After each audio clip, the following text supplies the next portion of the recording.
Hello, hello. You are listening to Center of the Sun podcast, your favorite culture, society, and science podcast. Thank you for listening. What the heck is a minimalist living man? Well, I guess the title suggests that this podcast is only for men, but anybody can share in today's episode. So thank you for listening. I'm CentraSun21 on Twitter, and I assume that you are here because you are curious about what minimalist living is. And the whole idea of this struck me when I went to the bank about 2 weeks ago. It was payday, and I dipped out of work around 2 p.m. just to go to the bank, just right up the street, and I sped there. I was trying to get there and back in like 10 or 15 minutes. I sped there, parked my car, didn't even turn off my car, went to the ATM, got my money out, and then I got back in the car and I turned up my music because it was I was playing Rich Sex by Nicki Minaj, I guess. So it was like, really loud and really bass. And I get back in the car and I back up and I leave the little garage and I'm like, wait, what's that noise? And I thought it was my strut. I thought that noise was my struts, but it wouldn't stop making this just terrible scraping noise. It sounded like 20,000 children are just scraping their nails on a damn chalkboard. I'm like, what the hell is going on? So I put on my blinkers and everything, and I pull off the side of the street, and I'm like, damn, my struts are really messed up today. Like, I know I needed new struts, but I didn't think it was this bad. So I walk around my car, can't find anything wrong with my car. And then all of a sudden I look down and I'm like, my damn muffler is falling off. So, in the time that it took to drive from work up the street to the bank, my muffler fell off. And thank God there's a freaking mechanic right there. So I was able to scrape my muffler down the street while everyone's staring at me. And they fixed my muffler or whatever, and I drove away. But it struck me at that time, like, why do I drive this old ass car? What the hell is wrong with me? And I went and I kind of got into like a manic thought cloud around why I make the decisions that I make. And long story short, I did find a new car that I'm going to buy in the next year from a friend. But my whole premise of why I never replaced my car in the first place was because I don't think you should fix things that are not actually broken. So later in this episode, I'm going to share with you some of my just quick tips and tricks, just overnight, that you could do in order to just practice some principles of minimalism. We're going to talk about what that is. I'm also going to share with you how I read ebooks, because last week I was talking about Google Play books and it's not cool, but I'm using Amazon now and I wanted to share with you what I'm reading. So finally, later in the episode, what we're going to be talking about is neuroscience still. David Eagleman, I can't get off of this topic. We're going to talk about the prison industrial complex. We're going to talk about minimalism and how minimalism, the principles of it don't have to be artistic or you don't have to be in poverty or, all those things. There is a way, I think there's a way to share the principles of minimalism with specifically people like me, young black men.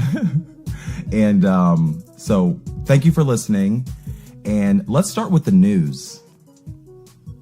Or, damn it, society. Okay, I'm trying to get these segments together. Let's start with society. Thank you for listening.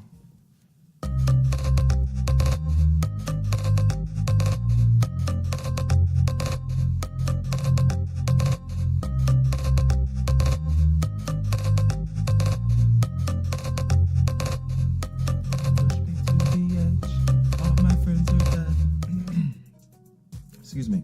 All right, Trump starts a trade war with, guess who? China. What?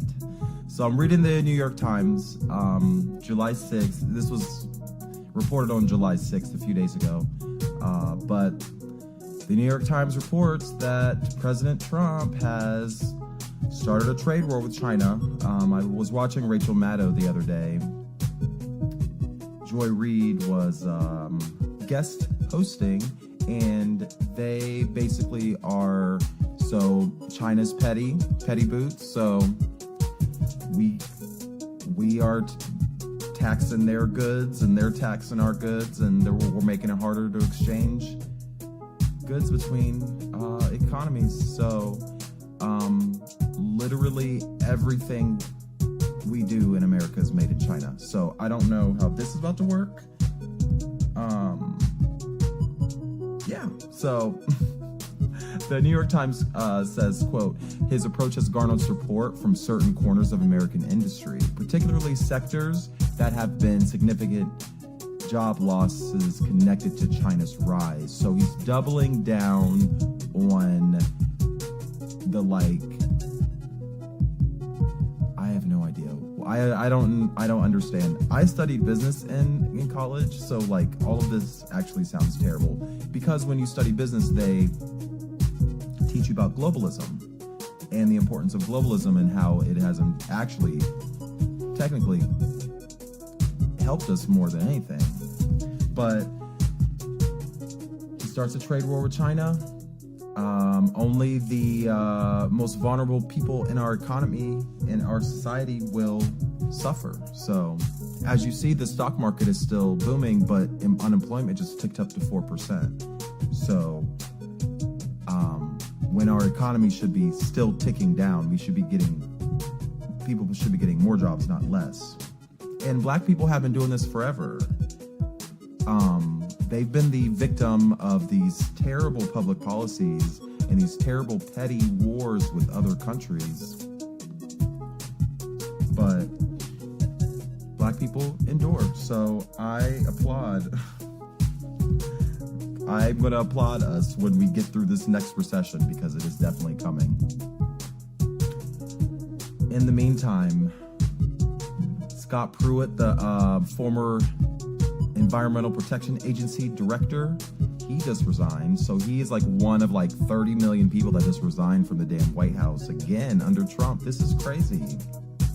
So basically he's been out here taking public money and living his best life, just like that dude at Howard University. No regard for anyone's feelings, just being a sociopath. So that is enough of society. I don't know if I can handle anything more than that. So when I get tired and I get like anxious about the damn world, I love a dystopian apocalyptic story, post-apocalyptic story, sorry. Because it used to be too good to be true. All these stories about like zombies and Handmaid's Tale and all these things. So I'm reading this new book by Elliot Pepper, but only with one P. It's called Bandwidth. It's the first of 3 books. I'm about halfway through it right now. And it's all about, in the future, currency is no longer paper money. It's access to information and the speed with which you access that information. It's a great book. I recommend it. It is on Amazon Kindle Unlimited. They're having a free trial or whatever for 3 months. So if you want to get a free trial to try Amazon Kindle Unlimited, go to my website, www.centersun21.com. Or you can tweet me or email me, host@centersun21.com for more information. So what are you reading? Let me know what you're reading. How do you read your ebooks? Because traditional books, I think, are going out of the window. Definitely going out of the window. But it's okay. It is definitely okay. And all these new music for this damn summer, I'm excited. So I have so much media. There's so much TV and so much media going on. I don't know if I have enough time to do it. So that is pretty much everything I have for society because I can't even stomach half the stuff that's going on in the world. So do your best, take care of yourself, for real. And that's why I think minimalism is a good topic, because if you think about it,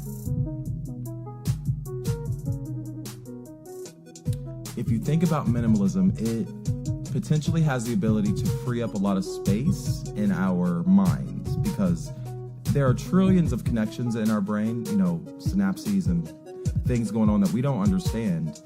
And but what we do understand is that we can only do one thing at a time. So the brain does not have the ability to do two things at a time. It works extremely quickly to do one thing at a time to make it seem like it's doing two things at a time. But actually that's not true. And so if you think about it, if you're stressed out and you need to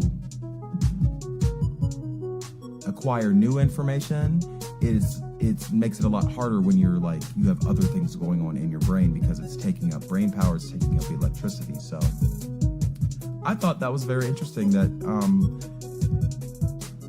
people all the time, they talk about the brain and the left side and the right side and and this and that. No, all of that, throw it out of the window. It makes no sense, because we don't know anything about the brain. So when you think of minimalism, what do you think, or how do you define it? So when I think of it, it generally has always stemmed from art. So one dot on a white on a white background, or like an interior design that is very monotone or very, monochromatic in like color scheme and like all kinds of shapes and stuff. Minimalism to me has always been a lifestyle, like in the way that people call being gay a lifestyle. Like, no, being gay is definitely just like how your body works, but choosing how you organize your life, that's a lifestyle. And minimalism, according to GQ, so GQ magazine in the UK has a good article about minimalism in regard to fashion. And it's becoming a misconception what it is, but they define it as a lifestyle or a way of removing everything physically and mentally, and I'm going to focus on the mental part, that can be deemed as unfulfilling or not practical, with the aim of enjoying a fuller life. So minimalism has stereotypically been a white thing, a white person thing, and I think I had a friend show me a picture of a drug dealer on Facebook who I guess just came up, congratulations, went to Walmart or something, got a whole bunch of like junk food, put it in his house, took a picture of it, put it on Facebook, quintessential Facebook picture. And it got me thinking about, yes, people deserve happiness. Whoever you are, you deserve to be happy. So if buying 30,000 packs of Oreos makes you happy, by all means do that. I don't care if you're a drug dealer or whatever it is, do what makes you happy. At the same time, as for me and my house, if I have that kind of money, I would probably make a different decision. And I think given the right amount of tools, we can maybe start to shift the way that we invest our energy in things. Because, as you know, in our society segment, there's a lot of stuff going on, because this is now the culture segment. Thank you for listening. In the society segment, there's a lot of stuff going on in the world and in politics and everything. It's hard to pay attention to everything.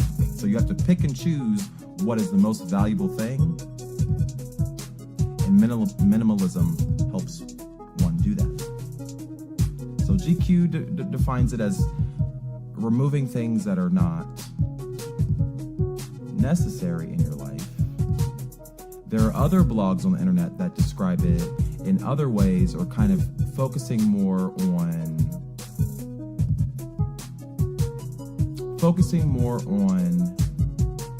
decluttering and like cleaning and traveling. So basically, there's a blog called Be More with Less, and one of their tips is just declare a clutter-free zone in your house or on your kitchen table or something. Stuff like that, where you can take little parts of your life and make them and minimalize them. One thing that I always thought about growing up was my grandma, and I always thought she was like OCD or something, but no, actually now that I'm turning 30 and looking back at all the lessons that I learned from my family, one of the tips on this Be More with Less blog is dress with less. So whenever my grandma went and bought something, she was like a aficionado of like hats and like stuff like that. And whenever she bought something, in order to make sure her house it was perfect, because she was like, you didn't wear shoes in there, you didn't walk, it was perfect.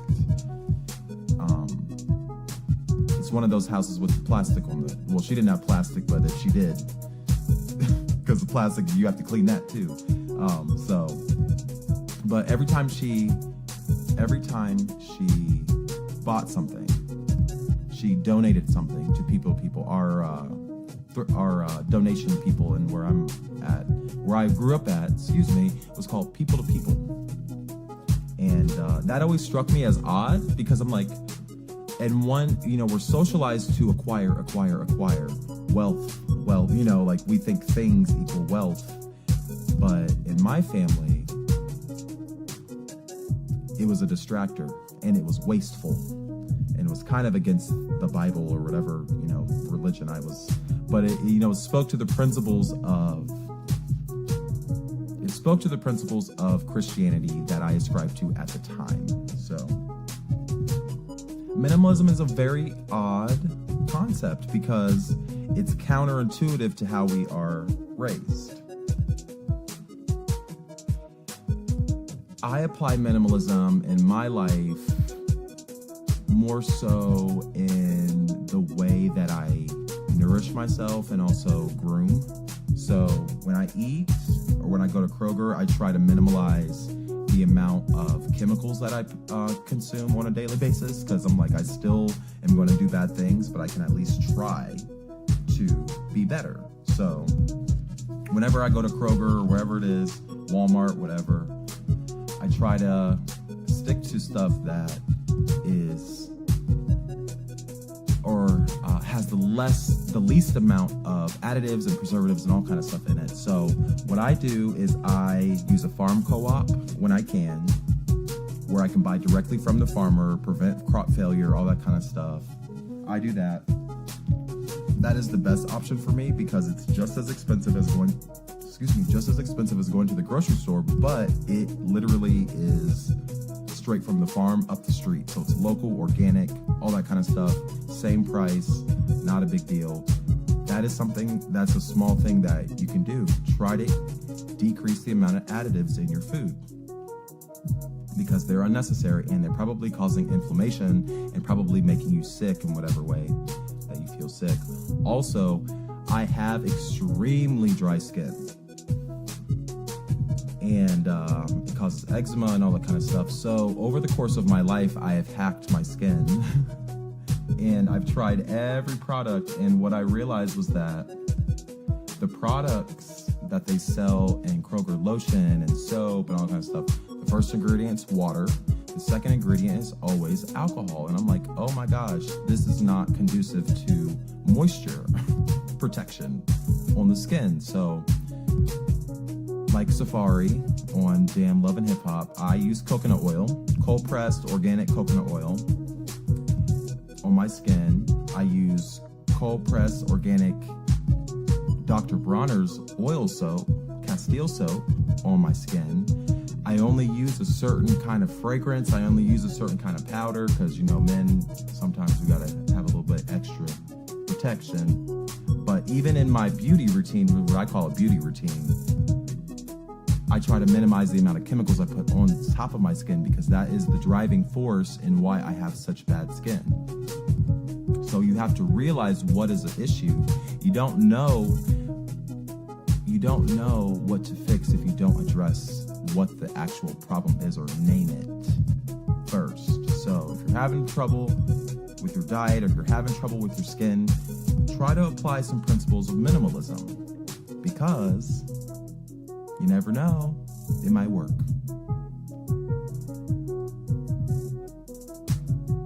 So let me know what you think. Is this a good idea? I have no idea.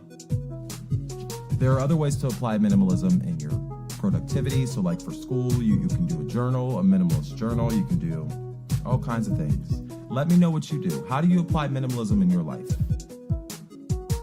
Tweet me, CenterSun21 on Twitter, or you can email me, host@centersun21.com, or because I'm a minimalist in the fact that I don't like the threat of security on the internet. So what I did to make it secure, because I also talk a lot about sexual health and HIV on this show, I went ahead and got a BlackBerry that is sitting right here in front of me. It's not over the internet. It's not, it's through Sprint, whatever, or now T-Mobile, because they just sold them. But the number, if you have a confidential question or need to, or want to speak with me in a more personal manner, area code 513-289-0474. That line is directly for you. It's a private line. It's a BlackBerry. It has a password and a fingerprint and everything, encrypted and all that good stuff. So let me know what you think about minimalism. How do you apply it to your life? Well, I'm going to tell you a little bit more of how it can be applied to something like incarceration, or what I like to call the prison industrial complex of the United States of America. So, thank you for listening. We'll be back with science.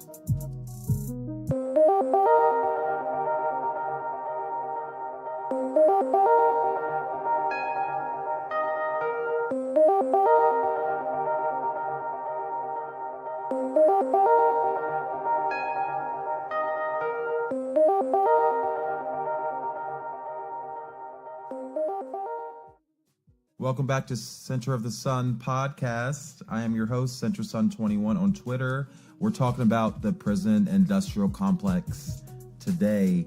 Do you even know what I'm talking about? Well, I like to define the prison industrial complex as a common day form of slavery that is forcing specifically Black men into a subculture that does not support their health or their well-being. So it's an intentional devaluation of people from the moment they're born to the moment they die. And specifically, because I work in sexual health, specifically clinical research around sexual health, sex work, and other behaviors are being criminalized. Other sexual behaviors are being criminalized because they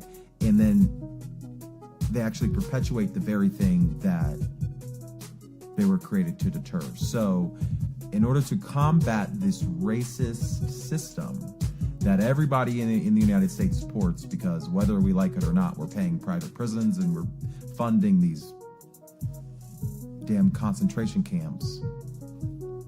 We are all a part of this, but David Eagleman, one of these neuroscientists that I've been talking about over the course of the beginning of this show, and he's a neuroscientist at Stanford University, he asserts in some YouTube videos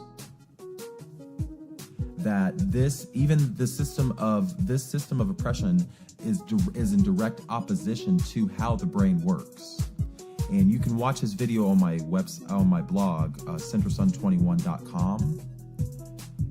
He talks about possibilityism. He talks about the human senses, and he talks about how certain aspects of our culture are counterintuitive to how the brain works. So basically, he asserts that we know nothing about the brain, and the little we do know is like vastly under researched. So He asserts that we have more than 5 senses, which we already kind of knew that. And we boiled down the senses of touch, taste. What are the senses? Touch, taste, smell, sight. Touch, taste, smell, sight, and something else. I don't know. Sight, sound, hearing, yeah. But everyone's brain is different. And decision making and the ability to see possible futures is different for everybody. And what I like about David Eagleman is that he is always talking about the vastness of our ignorance, and the size of the mysteries that surround us are astounding. And they are. And we can use that idea. I think what I like the most about him is that he takes that idea, the vastness of the mysteries that surround us, that idea being astounding, we can apply that to literally everything in our life. And I want to superimpose minimalism on top of this way of thinking, because if we can decrease the distractions in our lives, literally there are a vast number of other things that are more important or can be potentially important to enrich our lives. And we're looking at uncharted waters. How is this not exciting to anybody? So if I can decrease the amount of itching I do and the amount of decisions I make in the morning in regards to my wardrobe and the amount of products I buy at the store and the amount of food I eat and the amount of stomach aches I can prevent, if I can take away something, then I can start thinking a little bit deeper about God. And I can start thinking a little bit more deeper about myself. And I can start thinking about a little bit more deeper. I can start thinking deeper about how I interact with other people in this world and why the world seems so evil. That's what minimalism is you figuring out what works best for you, decreasing the things that do not work best for you, and then allowing yourself a new way of thinking. And believe me, it frees up a lot of space in the brain. And minimalism will allow us to conserve energy in order to tackle an idea like the prison industrial complex. It's so insidious and so pervasive that minimalism will allow one to expand knowledge in other ways. So I encourage you to create your own lane. What does that mean? Creating your own lane is an acknowledgement that you don't have the capacity to gander, or David Eagleman says, he's like, you can't gander past what the data states. You can't think past what we know. You don't know what you don't know. So how do you figure out what you don't know? Well, you have to start decreasing the things that you know. And you have to start eliminating the things, or not decreasing the things that you know, but decreasing the things that are unnecessary to your pursuit of knowledge. One of the things that I like about David Eagleman is that he allows religion to exist, to coexist with science, because we only know so much. So science and religion, he asserts that is the possession of the creativity to create new stories or hypotheses to explain the world. So science is this mechanism through which we explain the world, and through storytelling.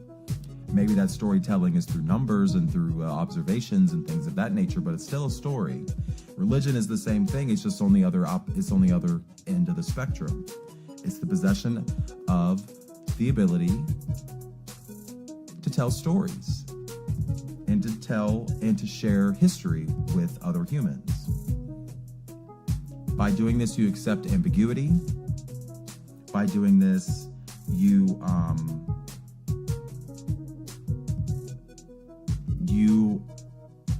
allow yourself to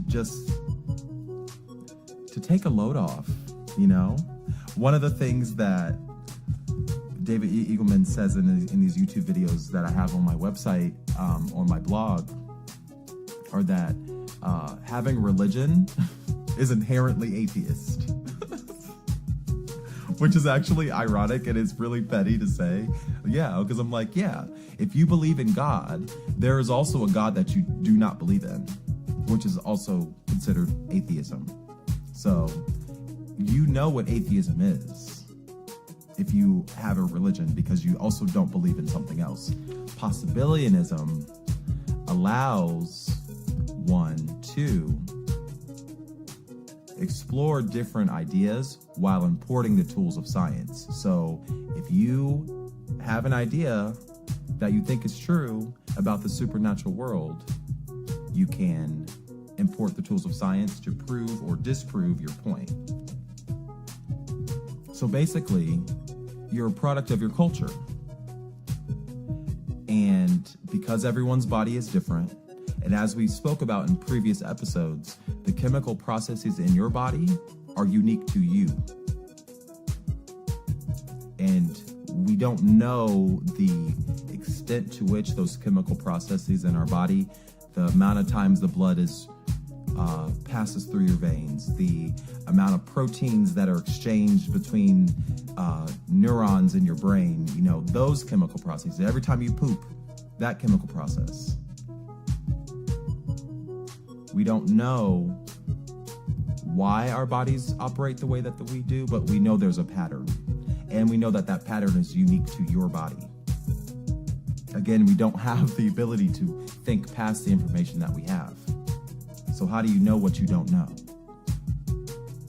So I want to encourage you to use this way of thinking to structure how you devise answers. And that is minimalism to me, because you take what you do know for sure. The body definitely has more than 5 senses. Everyone's body is different. The size of the mysteries that surround us are astounding. Therefore, we have a directive to seek answers. And also, we don't have the capacity to gander past the data we possess. So you need to use those 4 things as a basis, as a foundation for understanding the prison industrial complex and minimalism. So I want to encourage you to read up a little bit more about David Eagleman before we talk about the prison industrial complex, because what he calls it the possibilian spirit, because it's not really a religion, it's more of a neutral thought process in which he encourages you to never subscribe to anything, because certainty is nearly impossible. At first, any idea is possible. Anything goes at first, but you don't stop there. You have to import the tools of science to learn more, and then you create the space for other possibilities, and then you begin the process of elimination. Make sense? Until you have achieved your answer, you need to remain neutral in order to complete that idea or theory. So we know for certain the magnitude of things we do not know. And personally, I want to figure it out to the best of my ability. What is going on with this world? Why does it work the way that it works? So 90% in prior episodes, we talked about the resident microbiota. Also at Stanford, I'm just like in love with Stanford. Maybe I need to work there. But at Stanford University, there's a lab called the Sonnenberg Lab. And they're researching the different ways in which our bodies react to what they call the resident microbiota, or the trillions of bacteria that live in our body that we host, that help us live and we help them live. It's a symbiotic relationship. And 90% of our bodies are bacteria. Only 10% of the human cells, only 10% of the cells in the human body are human cells. The other 90% are bacteria or our resident microbiota, so you know they're important. We also know if we look inside of our bodies, 90% are not us. If we look outside in the world, in the universe, we know 90% of the universe also is not physical or able to be observed by our eyes. We also call that dark matter. There's a force that's keeping everything together that we know zero about. We have a name for it, just like the resident microbiota, but we do not know anything about our universe or our own selves. But we have a really good way, we have a very interesting way of distracting ourselves or making things seem important that are not important. And we don't know how the brain works, just like we don't know how the universe works. But we're discovering new senses all the time in the brain. Does that make sense? So I'm here to create a new narrative. I want to create a more accurate exploration of these new ideas. And as David Eagleman asserts, we're trying to live a life free of dogma. Because you can't really be alive if you're living for someone else's ideas. So getting back to the brain, brains are tens of billions of neurons. It's this weird organ. It's super dense. We know nothing about it. It's literally locked in darkness and silence. And if you take 1 little cubic centimeter of the brain matter, that is equivalent to about the amount of connections in 1 cubic centimeter of brain matter is the equivalent to the number of stars in the Milky Way galaxy. So I have no idea how many stars in the Milky Way galaxy, but I know it's a lot. And if you take 1 little small part of your brain, that's how many microscopic connections there are in that 1 little cubic centimeter. So multiply that by the size of the brain. 3 pounds of guts and blood and tissue.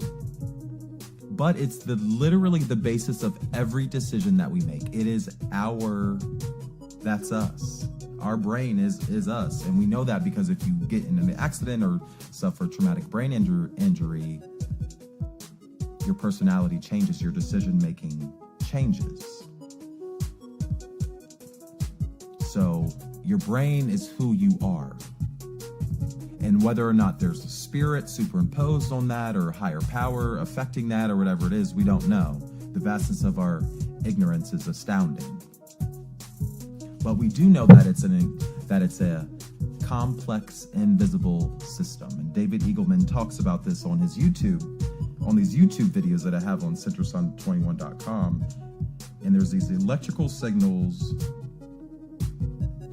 that control every process of our body without our knowledge. So your breathing, your heartbeat, your muscles, your guts, your genitals, your arousal, all that kind of stuff. Recognizing faces, loving somebody, talking, all these things are invisible, but it's lit as fuck, like super litty, like, come on. But we know nothing about these complex systems other than that everybody has their own way or their own unconscious patterns, or their own unconscious chemical processes in their bodies. And your senses, your ideas, your memories, we're going to call that your unconscious brain, or I like to call the second spirit, but your subconscious, your unconscious brain. And this unconscious brain is collecting sensory information around the world. So every time you walk outside, you're not aware of it, but you feel the breeze on your face. You hear the trees moving in the leaves, and you hear the birds chirping, and you hear your feet going on the ground. But you don't You're not aware that you're collecting this information. Your body is like a tape recorder.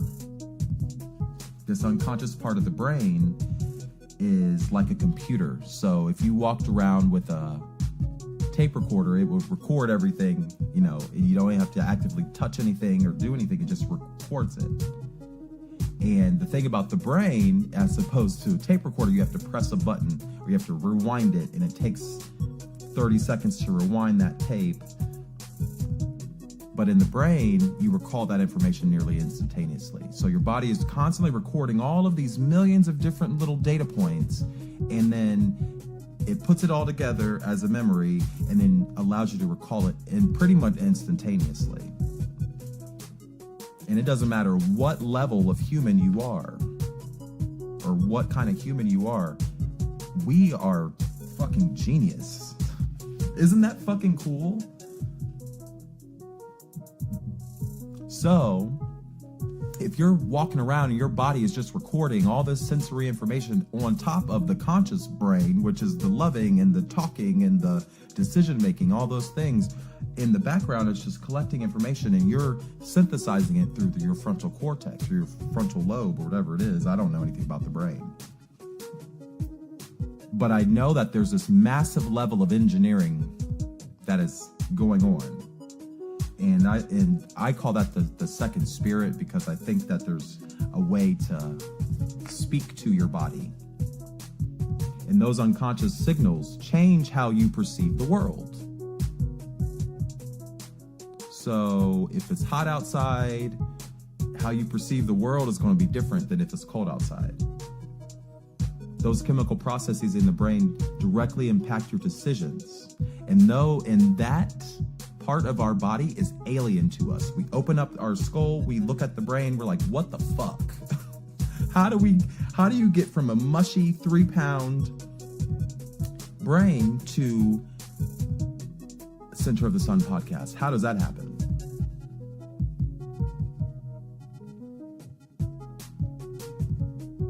Well, the data proves that there's this unconscious egotism that is happening. So there's patterns. We tend to self-select and self-sort, and we seem to, this ego, we have this sense of me, I am alive. And this inherent egotism is also what drives our decisions. So we have this subconscious part that's driving our decisions. Every little sound, every little touch, every little temperature change affects our decisions. And then we have this inherent egotism on top of that, making decisions or taking the information that we collect from the world and making a decision, or making a decision about what happened.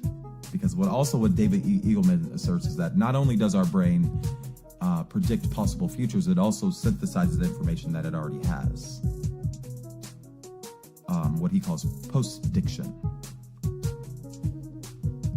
And we know these things are true, or we have an idea that these things are real ideas or real ways that our brain works, because when you suffer a traumatic brain injury, you can completely change. Like you'll go from a priest or somebody who's a spiritual leader to somebody that's murdering people or a pedophile. You can suffer significant changes to your personality if you change your brain. So if your environment is not ideal and you're tied to your biology in that way, because your environment, if you grow up with, in different intersections of class, race, gender, sexuality, gender expression, if your environment is not safe, your decision making will change. And you're tied to your biology. And how do you know that? Because you smoke cigarettes, you drink alcohol, you do cocaine, you go shopping, you eat 20-piece hot wings at KFC, talking to myself right now. You try to hack your body and try to change the way that you are making a decision through drugs, alcohol, and all these external factors. And those are other ways, those are ways to hack your body to make you feel better or make you make a decision that makes or that makes your conscious mind feel better. And we call that free will. Humanity is special because we have that ability to be more advanced in our consciousness. So if you, like a dog and a bird and all those things, we think they're sentient beings, but we know for sure that we are sentient beings because we can hack our biology and make ourselves do things that are counterproductive or more productive, depending on how you think of it, to our pursuit of knowledge. We have the ability to make better decisions than just the run-of-the-mill organism. But we don't have as much free will as we think we do. David Eagleman talks about sexuality, and you can't really change your sexuality. You can't really change your fight or flight response. You really can't change a lot of things once they're locked in. You know, like after you're 5 years old, once your brain is kind of locked in, the practical reasoning and your free will kind of go hand in hand. So David Eagleman asserts that the brain is in the amalgamation of your genetics and your environment, the nature versus nurture. The neuroscience, or the intersection of neuroscience and the legal system, is actually very particularly interesting because we know these things about our body, but then we go and treat people like they're supposed to act a certain kind of way, even though we know how it works. So you want people to live in squalor and not break the law. Or you want people to starve to death and not steal food. It doesn't make any sense because we are bound by our biology, so we will make decisions based on our biology. Generally first. And then our brain, our conscious brain, will come in and say, well, no, Donald Trump said no. So I'm not going to protest racist public policy today. So we need to, in order to, what David Eagleman asserts in his YouTube videos, instead of decreasing the behaviors, so instead of stopping people or deterring people from breaking the law, why don't we prevent the demand for the subversive behavior in the first place? Demand reduction. So instead of punishing people for doing drugs, decrease the demand for people to want to do drugs. Stop people from wanting to shoot up like we do now with Suboxone and methadone and all of those things. You're decreasing the demand. But it had to take a white people's epidemic for us to think about, well, maybe if we stop the signals of like the reward of like doing heroin, maybe people will stop doing heroin instead of throwing them in jail. But black people never got that damn mercy. So I'm going to apply it to black men now. And if we adopt those same principles of minimalism and demand reduction and just looking very specifically at how the brain works, we can control, if we control how we distract ourselves, we can start making these huge social changes and actually really revolutionizing the prison industrial complex, because it needs to be destroyed.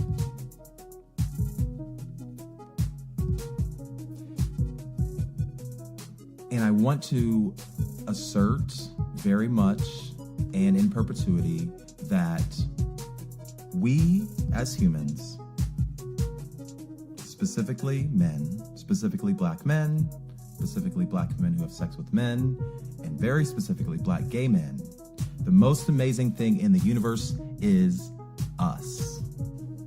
We are culturally iconic. We are the center of the sun. We are the drivers of a lot of cultural things. But yet we are the drivers of the prison industrial complex as well. We are the gasoline, and not the driver. We're the fuel. But we deserve to know as much as we can. So how do you get to that place? Minimalism. Minimalism.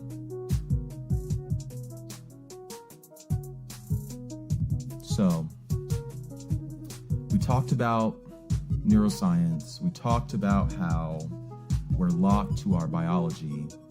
One more thing I wanted to explain, excuse me, that David Eagleman, and I think this is a very important part of these YouTube videos that I pulled from some of his lectures, and he talks about the Umwelt. U as in unicorn, M as in mom, V as in Victor, E as in eagle, L as in lamb, T as in Tom. Umwelt. I'm gonna look it up. Oh, no, sorry. Let me spell it again. U as in unicorn, M as in mom, W as in wonder, E as in eagle, L as in lamb, T as in Tom. And it's the world experienced by that particular organism. So if we think about bats or birds or dogs, their Umwelt is their reality.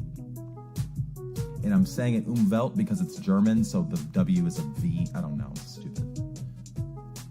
But think about the Umwelt of a human. Your reality is only, what you experience. And generally, my Umwelt's been disrupted. And that's what prompted the Center of the Sun podcast, because there are a lot of things that are bothering me and distracting me from really figuring out why this world is so freaking evil. And I want to use minimalism to maximize my ability to examine the world and decrease the amount of unnecessary inputs that I experience. So I want to learn more about the prison industrial complex, but I can't because I have so many things distracting me. So in order to do that, in order to make sure that my reality is not disrupted, I take a really good antidepressant. I think antidepressants generally do not work for me, but I found one that works for me. If you want to learn more about that, email me, host@centersun21.com. I'll give you the business on what I take. And, but basically, our brains are so complex that one little cubic centimeter of brain matter that has trillions of connections equal to the Milky Way galaxy, the number of stars in the Milky Way galaxy, when we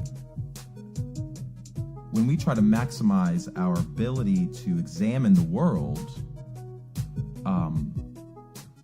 our brains just take the information that we give it and figure it out.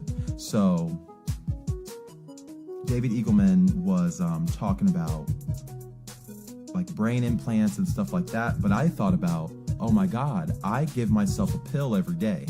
And that pill says on the bottle, we don't know how this works, but it just works. So if we give our brains good information, it'll eventually figure out what the hell to do with it, and then create a pattern or create a memory to allow you to continue seeking answers. So our brains figure out how to use different inputs.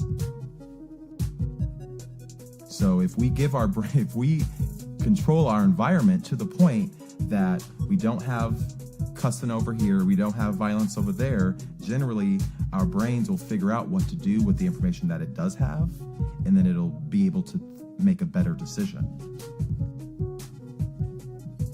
So if we try to hack our body with alcohol, instead, we make a decision based on alcohol. If we make a decision based on affirmations and telling our bodies that we are loved and we are kings and we are all these things, maybe our decision making will be different. And the brain doesn't care where you get the signals from or where you get the inputs from. If it's music or if it's gaming or whatever it is, it doesn't care where it gets it from, but it's only trying to do something with it. So you're smart even if you don't think you know you're smart, because your brain is literally like a computer, and it's taking information. It's taking that second spirit. It's taking that sensory information and figuring out what to do with it, and basing this future decisions on what it experienced. So your brain wants you to survive and thrive and process and work and think and unlock the patterns and compute. And we need for our consciousness, or we need the conscious intervention to be consistent. And basically, we need to expand our reality. We need to expand our Umwelt. And we live in a world of information. And I propose we adopt minimalism in order to do that. So if we think about young black men and the prison industrial complex and the way that the U.S. government takes children, bases their trajectory in life on their third grade reading rates, puts police officers in schools. Jaden Smith talked about this. We make the bells and the walls white and the recess and all that kind of, we structure children in order to prepare them for either work or for jail. That is the prison industrial complex. And black men are always given jail, or the majority of them. And that's probably why I can't find a husband, because he's in jail for something he probably didn't need to go for, or probably needed intervention in some other way. So if you start nurturing the body, nurture yourself and see what happens. Let me know what minimalism is to you. Do you think you'll apply it in some way? Let me know. Email me, host@centersun21.com. Also, area code 513-289-0474 is my secure line for you to contact me in the event that you have a question.